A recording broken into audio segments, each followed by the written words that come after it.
Hello friends, welcome to ராசி studies. இது உங்கள் சுகன்யா. இன்னைக்கு நம்ம பார்க்க போறது என்னன்னா, ஜோசா கவுன்சிலிங்ல நேத்து ரவுண்ட் 3க்கு உண்டான ரிசல்ட்ஸ் வந்தாச்சு. ஸோ ரவுண்ட் 3 ரிசல்ட்ஸ் வந்த பிறகு என்ஐடி திருச்சியில என்ன க்ளோசிங் ரேங்க் இருந்தது 2024 அண்ட் 2025ல இது வந்து எந்த அளவுக்கு உங்களுக்கு வந்து குறைஞ்சிருக்கு, இல்ல எந்த அளவுக்கு ஏறி இருக்கு அப்படிங்கிறத டீட்டெயிலா இந்த வீடியோல பார்க்க போறோம். ஸோ இந்த வீடியோவை ஸ்கிப் பண்ணாம பாருங்க. அதுக்கு முன்னாடி என்னோட சேனல் பிடிச்சிருந்தா கண்டிப்பா லைக் பண்ணி ஷேர் பண்ணுங்க.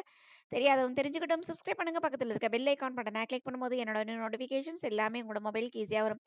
இப்போ பார்த்தீங்கன்னா, என்ஐடி திருச்சி எஸ்பெஷலி உங்களுக்கு ஹோம் ஸ்டேட் கோட்டால மேல் கேண்டிடேட்ஸ்க்கு எஸ்பெஷலி 2024ல என்ன க்ளோசிங் ரேங்க் இருந்தது, அதே மாதிரி 2025ல உங்களுக்கு என்ன க்ளோசிங் ரேங்க்ல ரவுண்ட் 3க்கு முடிஞ்சது அப்படிங்கிறத டீட்டெயில்டாக இந்த வீடியோவில் பார்க்க போகிறோம். ஸோ இந்த வீடியோவை ஸ்கிப் பண்ணாமல் பாருங்கள். இதையும் தாண்டி நம்ம ஜோசா கவுன்சிலிங்கில் நிறைய பேருக்கு சாய்ஸ் ஃபில்லிங் சப்போர்ட் பண்ணி கொடுத்துருக்கோம். உங்களுக்கு சிசா கவுன்சிலிங்க்கும் சாய்ஸ் ஃபில்லிங் சப்போர்ட் வேணும் அப்படின்னு நீங்கள் நினச்சிங்கன்னா கீழே டிஸ்கிரிப்ஷன் பாக்ஸில் இண்டிவிஜுவல் வாட்ஸ்அப் நம்பர் இருக்குது. அந்த இண்டிவிஜுவல் வாட்ஸ்அப் நம்பரில் உங்களோட queries கேளுங்க. கண்டிப்பாக நம்ம ஆன்சர் பண்ணலாம். இப்போ பார்த்தீங்கன்னா, என்ஐடி திருச்சியில உங்களுக்கு எஸ்பெஷலி என்னென்ன கோர்சஸ் இருக்கு அப்படிங்கிறத நமக்கு குடுத்துருக்கோம். க்ளோசிங் ரேங்க் வந்து 2025லயும் 2024லயும் என்ன இருக்கு அப்படிங்கிறத நமக்கு குடுத்துருக்கோம். ஸோ கம்பேர் பண்ணும்போது 2024 கம்பேர் பண்ணும்போது உங்களுக்கு ஆர்க்கிடெக்சருக்கு உங்களுக்கு குறைஞ்சிருக்கு. அதே மாதிரி கெமிக்கல் இன்ஜினியரிங்க்கு உங்களுக்கு வந்து பாருங்க நியர்லி 2000 ரேங்கிங் குறைஞ்சிருக்கு. அதே மாதிரி உங்களுக்கு சிவிலுக்கும் குறைஞ்சிருக்கு. அதுக்கு அடுத்தது வந்து உங்களுக்கு கம்ப்யூட்டர் சயின்ஸ்க்குமே குறைஞ்சிருக்கு. அதுக்கடுத்து ட்ரிபிள் இலயுமே உங்களுக்கு குறைஞ்சிருக்கு. அதுக்கடுத்து இசிஇலயும் குறைஞ்சிருக்கு.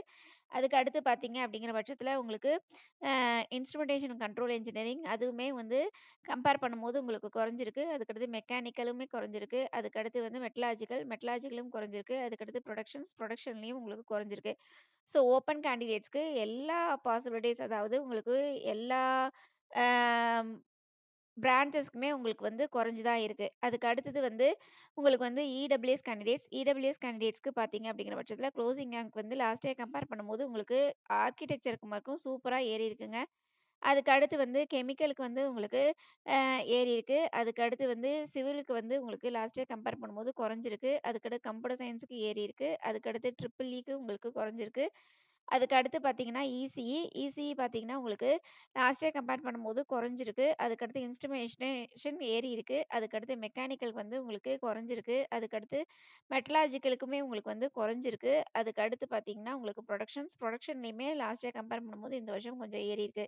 ஸோ இடபிள்யூஎஸ் கேண்டிடேட்ஸ்க்கு மட்டும் உங்களுக்கு ஒரு சில பிரான்ச்சஸ்க்கு வந்து ஏறி இருக்கு. அது என்ன அப்படின்னு பார்த்தீங்கன்னா, ப்ரொடக்ஷன்ஸ்க்கு ஏறி இருக்கு. அதுக்கு அடுத்து பார்த்தீங்கன்னா, உங்களுக்கு இன்ஸ்ட்ருமென்டேஷனுக்கு ஏறி இருக்கு. அதுக்கு அடுத்து வந்து கம்ப்யூட்டர் சயின்ஸ்க்கு கொஞ்சம் ஏறி இருக்கு. அதுக்கு அடுத்து பார்த்தீங்கன்னா, உங்களுக்கு கெமிக்கலுக்கு ஏறி இருக்கு. ஆர்க்கிடெக்சருக்கும் ஏறி இருக்கு. இது வந்து இடபிள்யூஎஸ் கேண்டிடேட்ஸ்க்கு. அதுக்கு அடுத்து வந்து ஓபிசி, என்சிஎல் கேண்டிடேட்க்கு லாஸ்ட் இயர் கம்பேர் பண்ணும்போது இந்த வருஷம் எப்படி இருக்கு அப்படின்னு பார்த்தீங்கன்னா, உங்களுக்கு ஆர்க்கிடெக்சருக்குமே லாஸ்ட் இயர் கம்பேர் பண்ணும்போது உங்களுக்கு டிக்ரீஸ் ஆயிருக்கு. அதுக்கடுத்து கெமிக்கலுக்கு பார்த்தீங்கன்னா, உங்களுக்கு டிக்ரீஸ் ஆயிருக்கு. அதுக்கடுத்து சிவிலுக்கு பார்த்தீங்கனாலும் டிக்ரீஸ் ஆயிருக்கு. அதுக்கடுத்து உங்களுக்கு கம்ப்யூட்டர் சயின்ஸ்க்கு நியர்லி சேமா இருக்கு. ஒரு 2 ரேங்கிங் தான் குறைஞ்சிருக்கு. அதுக்கடுத்து வந்து உங்களுக்கு இ ட்ரிபிள் இல வந்து உங்களுக்கு குறைஞ்சு தான் இருக்கு. அதுக்கடுத்து இசிஇக்குமே குறைஞ்சு தான் இருக்கு. அதுக்கு அடுத்து பார்த்தீங்கன்னா, உங்களுக்கு வந்து இன்ஸ்ட்ருமென்டேஷன் கண்ட்ரோல் இன்ஜினியரிங் அதுக்குமே குறைஞ்சு தான் இருக்கு. அதுக்கு அடுத்து மெக்கானிக்கல் இதுலயுமே குறைஞ்சிருக்கு. அதுக்கடுத்து மெட்டலாஜிக்கல் குறைஞ்சிருக்கு. அதுக்கடுத்து புரொடக்ஷன்ஸ் உங்களுக்கு குறைஞ்சிருக்கு. ஸோ என்சிஎல் கேண்டிடேட்ஸ்க்கு உங்களுக்கு மோஸ்ட் ப்ராபப்ளி எல்லாத்துலயுமே குறைஞ்சிருக்கு. கம்ப்யூட்டர் சயன்ஸ்க்கு மட்டும் நியரஸ்ட்டா சேமா இருக்கு அப்படிங்கிறது நம்ம குடுத்துருக்கோம். ஸோ அப்போ பார்க்கும்பொழுது ஓப்பன் கேட்டகரி, ஓபிசி, என்சிஎல் இவங்க 2 பேத்துக்குமே எல்லா பிரான்ச்சஸுமே உங்களுக்கு வந்து க்ளோசிங் ரேங்க் வந்து குறைஞ்சிருக்கு. அதுக்கு அடுத்து பார்த்தீங்கன்னா, எஸ்சி கம்யூனிட்டிக்கு உங்களுக்கு நியர்லி வந்து ஆர்க்கிடெக்சருக்கு வந்து உங்களுக்கு குறைஞ்சிருக்கு. அதுக்கடுத்து கெமிக்கலுக்குமே குறைஞ்சிருக்கு. அதுக்கடுத்து சிவிலுக்கு குறைஞ்சிருக்கு. அதுக்கடுத்து கம்ப்யூட்டர் சயின்ஸ்க்கு உங்களுக்கு குறைஞ்சிருக்கு. ட்ரிபிள் இக்குமே குறைஞ்சிருக்கு. அதுக்கடுத்து இசிஇக்கும் உங்களுக்கு குறைஞ்சிருக்கு. இன்ஸ்ட்ருமென்டேஷனும் குறைஞ்சிருக்கு. மெக்கானிக்கலுக்கும் குறைஞ்சிருக்கு. அதுக்கு அடுத்து பார்த்தீங்கன்னா, உங்களுக்கு வந்து மெட்டலாஜிக்கலும் குறைஞ்சிருக்கு. அதுக்கு அடுத்து வந்து புரொடக்ஷன்ஸ் குறைஞ்சிருக்கு. ஸோ எஸ்சி கேண்டிடேட்ஸ்க்குமே உங்களுக்கு mostly closing ranks last year compare பண்ணும்போது இந்த வருஷம் வந்து குறைஞ்சு தான் கிடைச்சிருக்கு. சரிங்களா? அதுக்கு அடுத்து எஸ்டி கேண்டிடேட்ஸ்க்கு உங்களுக்கு ஆர்க்கிடெக்சருக்கு லாஸ்ட் இயர் கம்பேர் பண்ணும்போது குறைஞ்சிருக்கு. கெமிக்கலுக்குமே உங்களுக்கு குறைஞ்சிருக்கு. அதுக்கடுத்து சிவிலுக்கும் குறைஞ்சிருக்கு. அதுக்கடுத்து கம்ப்யூட்டர் சயின்ஸுக்கும் குறைஞ்சிருக்கு. ட்ரிபிள் இக்கு உங்களுக்கு வந்து கொஞ்சம் இன்க்ரீஸ் ஆயிருக்கு. சரிங்களா? அதுக்கடுத்து இசிஇக்கும் குறைஞ்சிருக்கு. இன்ஸ்ட்ருமென்டேஷன் கண்ட்ரோல் இன்ஜினியரிங்க்கு இன்க்ரீஸ் ஆயிருக்கு. அதுக்கு அடுத்து பார்த்தீங்கன்னா, உங்களுக்கு வந்து மெக்கானிக்கலுக்கு வந்து குறைஞ்சிருக்கு. அதுக்கடுத்து மெட்டலாஜிக்கலுக்கும் குறைஞ்சிருக்கு. புரொடக்ஷனுக்கும் குறைஞ்சிருக்கு. ஸோ எஸ்டி கம்யூனிட்டிக்கு மட்டும் உங்களுக்கு இன்ஸ்ட்ருமென்டேஷன் கண்ட்ரோல் இன்ஜினியரிங்க்கும், அதே மாதிரி உங்களுக்கு வந்து ட்ரிபிள் இக்கு மட்டும் தான் உங்களுக்கு வந்து இன்க்ரீஸ் ஆயிருக்கு. மித்தபடிக்கு எல்லா பிரான்ச்சஸுமே உங்களுக்கு வந்து டிக்ரீஸ் தான் ஆயிருக்கு. இது வந்து உங்களுக்கு என்ஐடி திருச்சியோட க்ளோசிங் ரேங்க். இதே மாதிரி வேற காலேஜஸ் பத்தி நீங்க டீட்டெயில்ஸ் வேணும் அப்படின்னா, கண்டிப்பா கீழ கமெண்ட் பாக்ஸ்ல கமெண்ட் பண்ணுங்க. இதையும் தாண்டி எனக்கு ஜோசா கவுன்சிலிங்ல நல்லா சாய்ஸ் ஃபில் பண்ண தெரியல. எனக்கு வந்து ப்ரெடிக்ஷன்ஸ் பண்ணி நல்லா பண்ணல. எனக்கு வந்து சீட்ஸ் கிடைக்கல.